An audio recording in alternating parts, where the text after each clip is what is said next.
Hi, everyone. I'm Heather from Magnificent Mamas, and we are joined here today by my lovely PA, Josephina, and we have the author of Captain Cuthbert and Scat the Cat here with us. Everyone want to say hello? Hello, hello. Hi. Okay. So, do you want to go ahead and tell us a little about yourself? I started writing when I was an illustrator when I was 13 at school. I did suffer from dyslexia. So I did 3 books and then an illustrator them and gave them up till I was in my 30s. And Oh, wow. then I decided, because I had a friend who was an editor, told me to have a go and do them. So I decided to have a go and then publish them. How many? That bit of a confidence kick, really. Oh, yeah. How many books total have you published? 7. 7. Yeah, mainly following Captain Cuthbert, and he's not very nice. He's bossy, he's greedy, selfish, but he always gets his comeuppance. Oh, yeah? He's got a cat that lives on the ship, and he's not very nice to the cat. He stole him when he was only a kitten. So, yeah, it's been weird. You wouldn't have a cat on a pirate ship, would you? I mean, Strop horse. I wouldn't think it would be typical, but I would like to have an animal. If it was me, I love animals.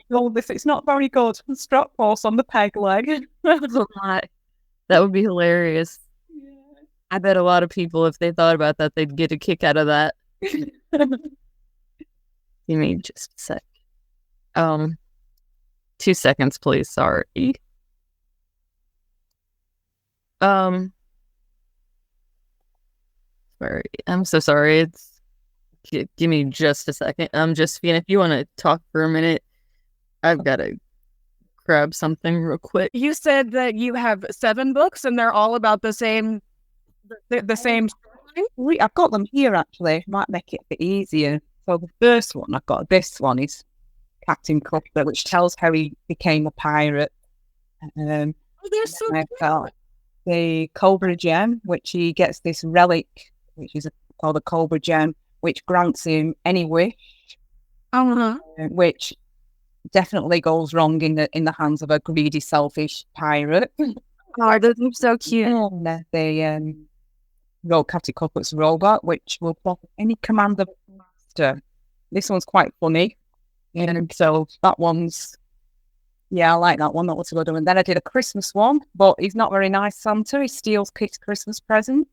But do they get them back? And then Scat the Cat. People like the cat, so I decided to give him his own book. This is my favourite one. The bit like Stranger Things and E.T. So that's my favourite. And then this is another one, and he's quite a nasty character again. You can tell that by the face. He's quite a narcissistic character. He likes to have his own way. He sees this village called Seatown, and he wants it, so he does what he can to get that. So those are the books overall so far.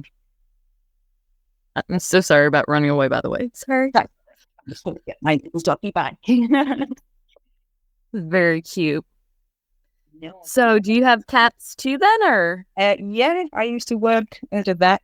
So, yes, I've got cats and a dog now. I was curious if that was some back inspiration, your love for cats for the story. That was one that I had when I was young. He was a rescue that we had from the vets. We had to hand rear him, actually. He was a little kitten. Every 2 hours, getting up every night, every 2 hours, and giving bottle feeding. He was a lovely cat. Really nice. I grew up with cats. I love cats. I have a dog now, but I grew up with cats too. I have 2 dogs now.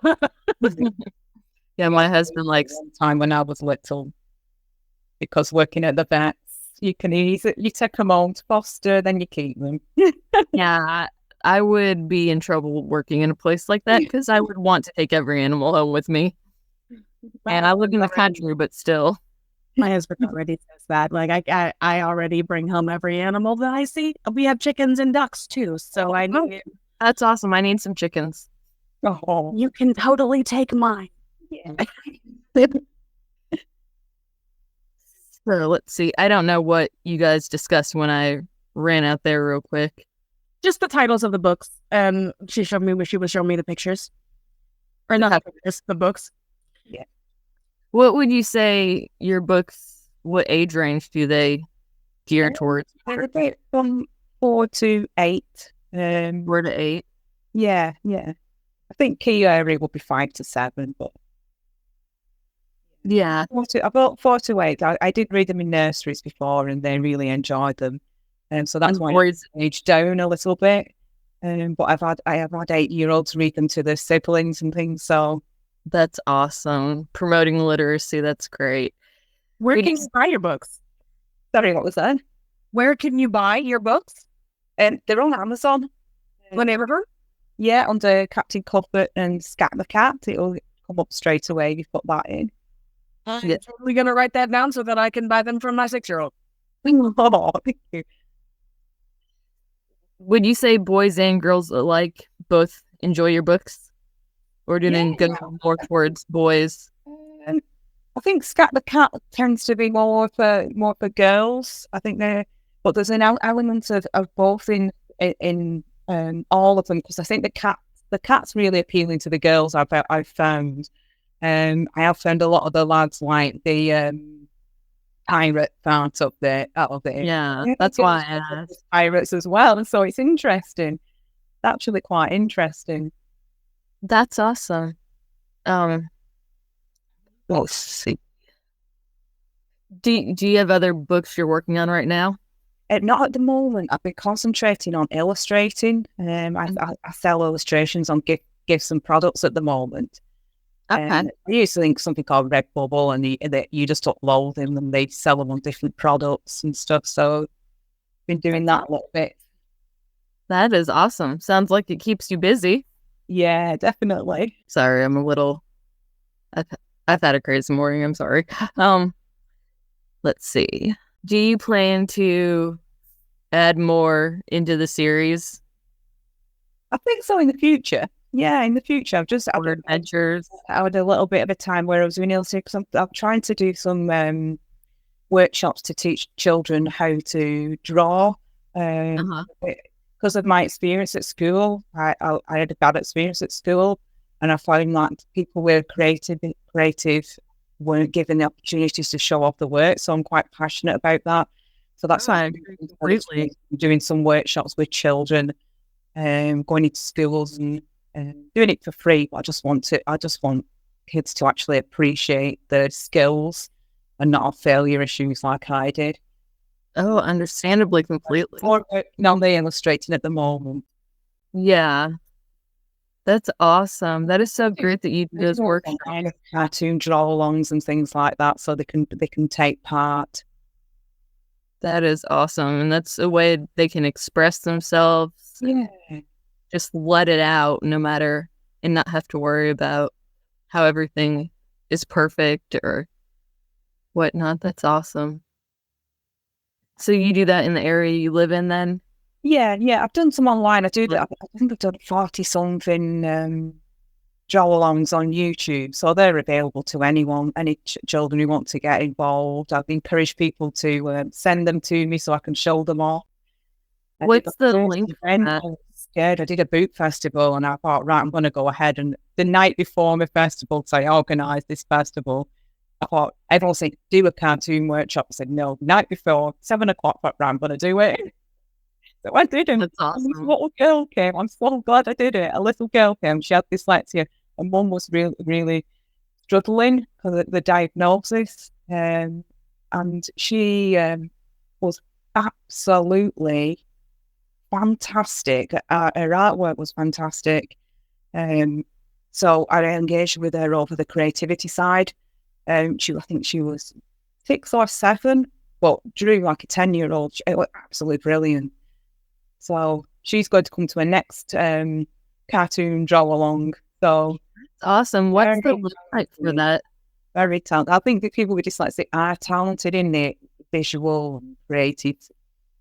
Yeah. I really enjoyed. It's quite hard for a parent, I suppose, because it's called a learning difficulty, but it's a different way of learning. I think it's quite hard to originally get that diagnosis. My daughter is There's a lot of ADHD. positives to being dyslexic.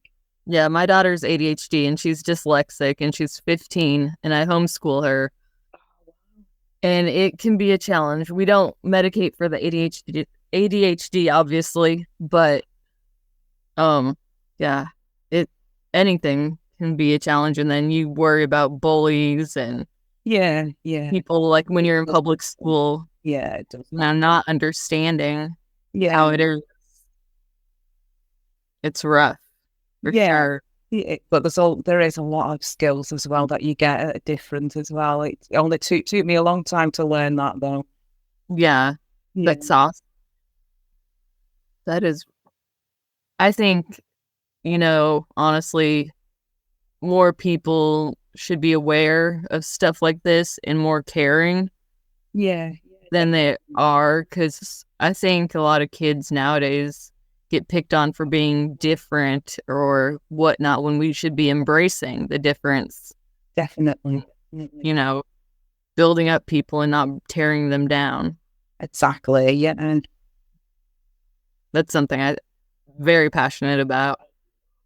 Yeah. I mean, you said it's available online, correct? What's that? Sorry. You said it's available online? The cartoon draw-alongs are, yeah. My website it'll come up. I think if you put Captain Cuthbert and Scat the Cat in there, and I've got all my draw-alongs on there. It takes to a YouTube page, so they're all. Yeah, we'll make sure to share that for sure through the links and everything.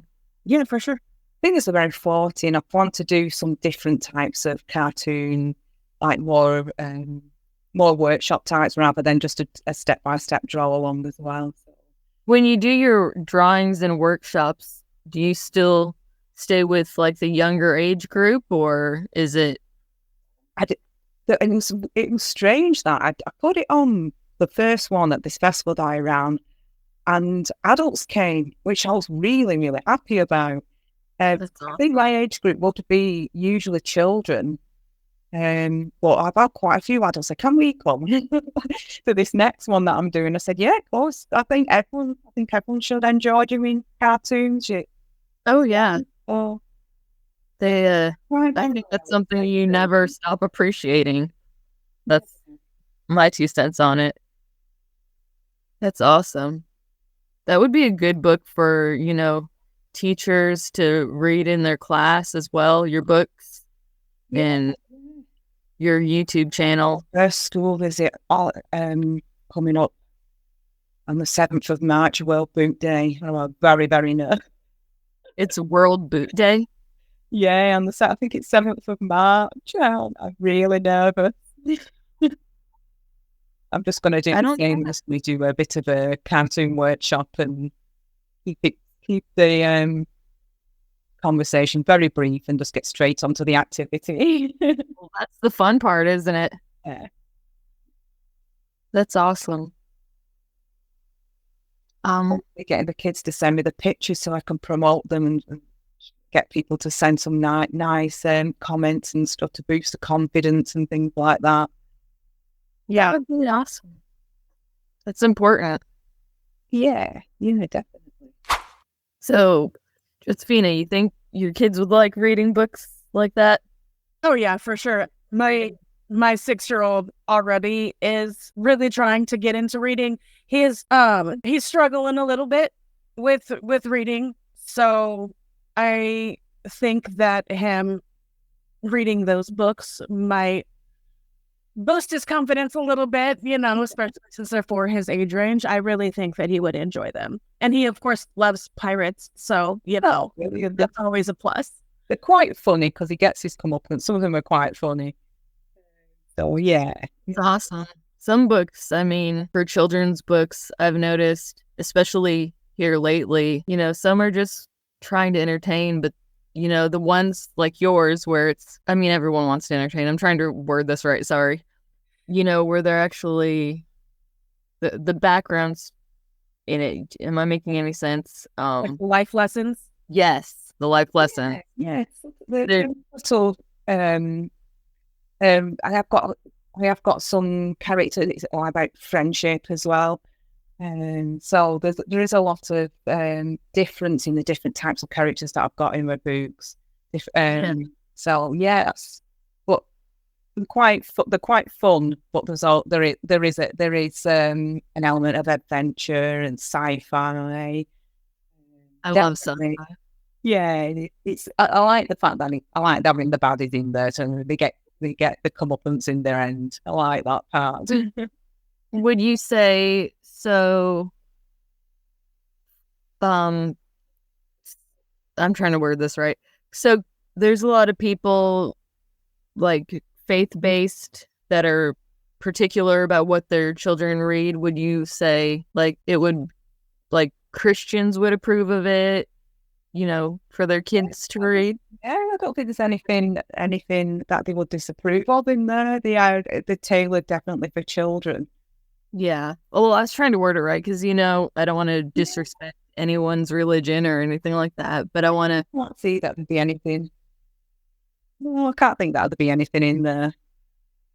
That's cool. I'm just writing a little note because I want to obviously help get your book out there as much as possible, so... There are morals in there, but very mild. I don't like to be over the top with morals, so... the pirate does steal, but he gets his comeuppance and everything ends up nice in the end. There is a big strong bit about friendship in the Scat the Cat one and the Lord Uppity one. So it's people coming together and forming friendships and looking after each other after what the baddies have actually done to them. So there's a nice element and very subtle moral. Yeah, that's awesome. That is very... I'm going to stop saying awesome, but it really is. I mean, I feel like you don't see that enough nowadays, especially like in books. I try to keep it subtle so it's not too much in your face and too much.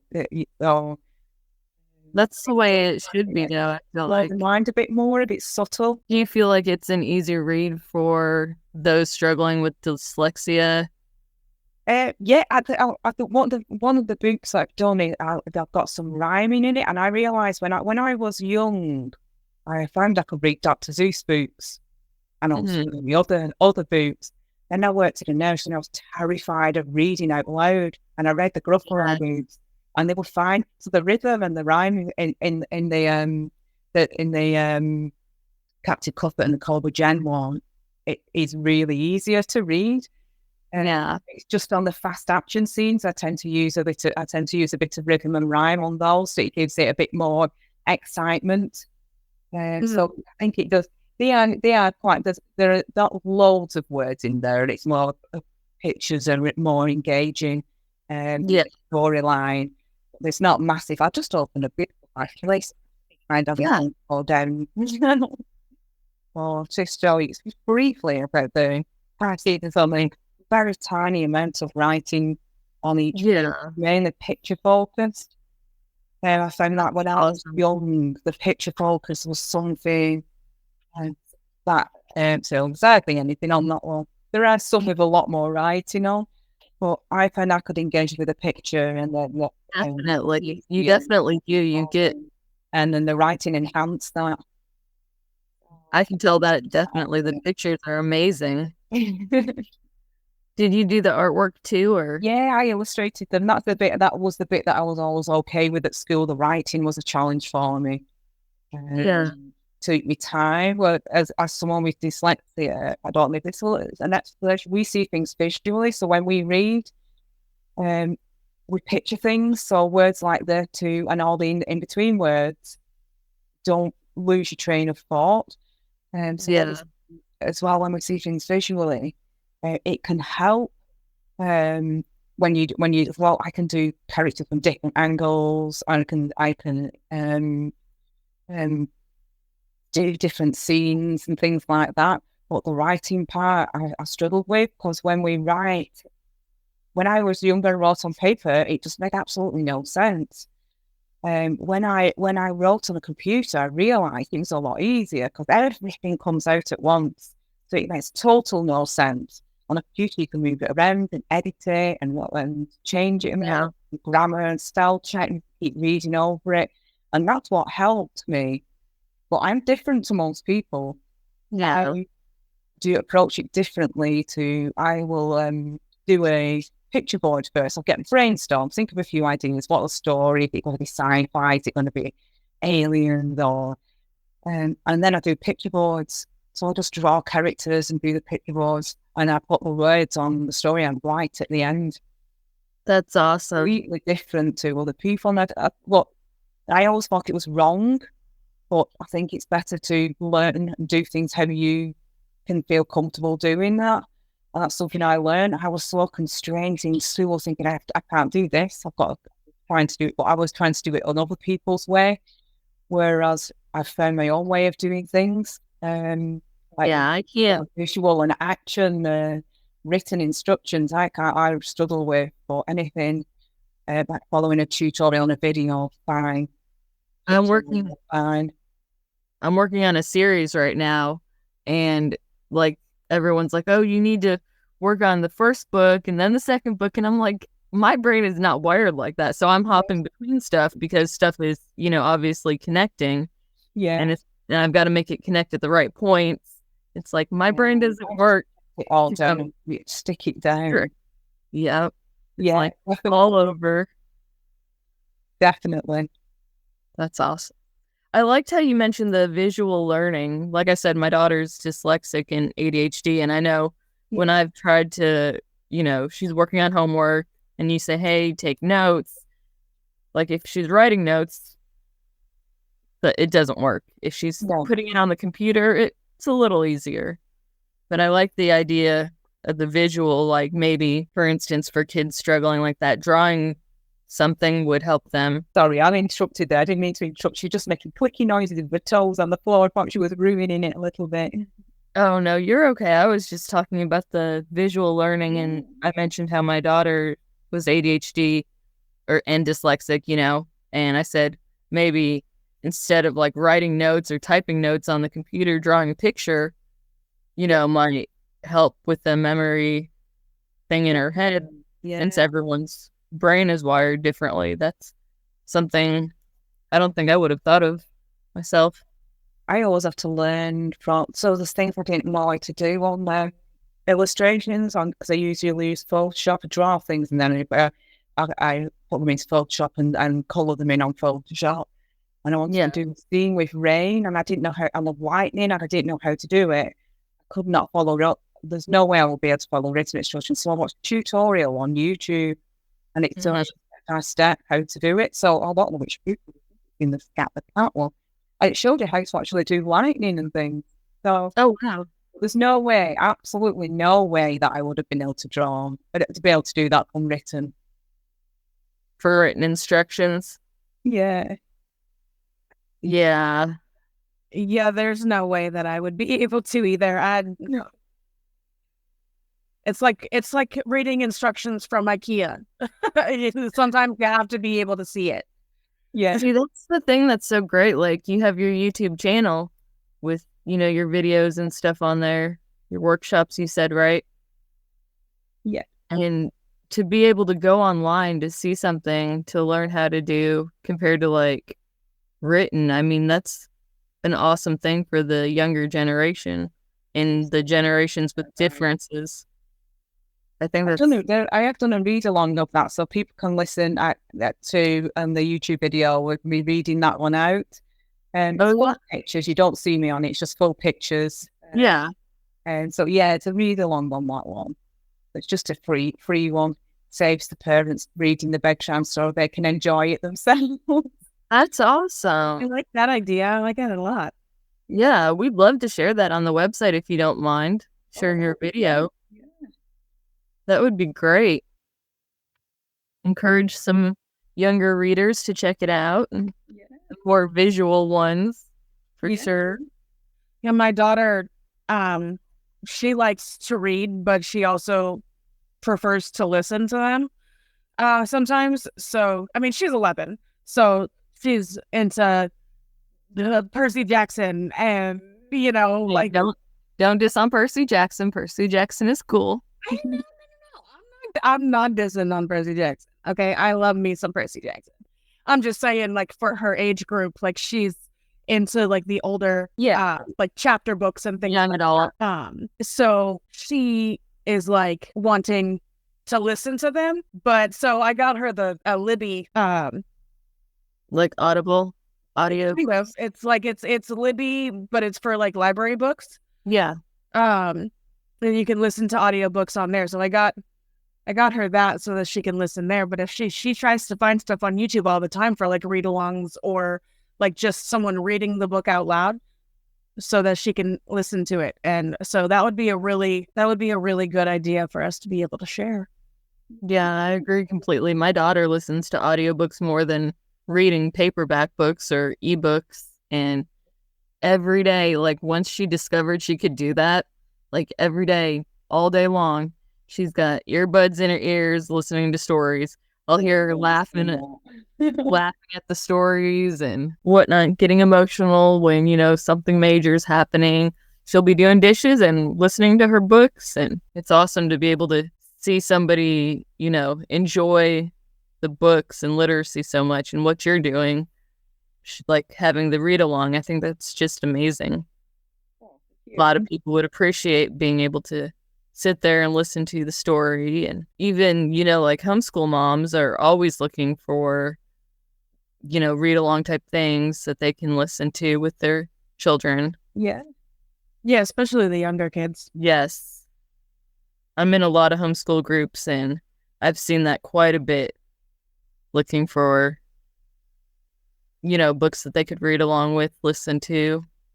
Yeah, sounds good. Yeah. That's awesome. Do you have anything else you want to share with us today? Anything actually? I think I've covered most of it. And Safina, any questions? Not that I can think of off the top of my head. Okay.